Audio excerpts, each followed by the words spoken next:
I'm going to assume this is a 1954. It's got a split window on the front. I don't know what year it is because the rain has washed off the rating on the placard, or if it was even on there in the first place.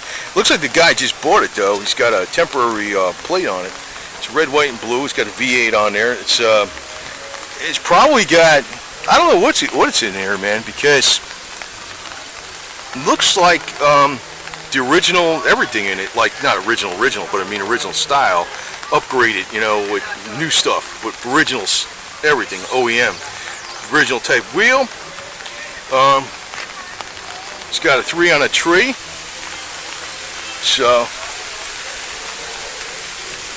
I'm assuming, you know, he's got a brand new temporary plate on there, so he probably just picked it up. Probably, I don't know what the hell it is. I don't know what's in it. I assume it's a 50. But this car I've never seen here before. I would have remembered this car because of the paint on it for sure. So, you know, that's the deal. And I gotta quit talking. I gotta keep talking because they're playing some damn music, which YouTube might go.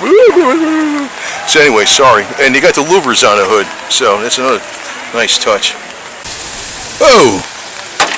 Man, you got like the freaking hot setup from back in the 50s, man. That is definitely the hot setup from the 50s. Huh. Flathead, 3 carbs.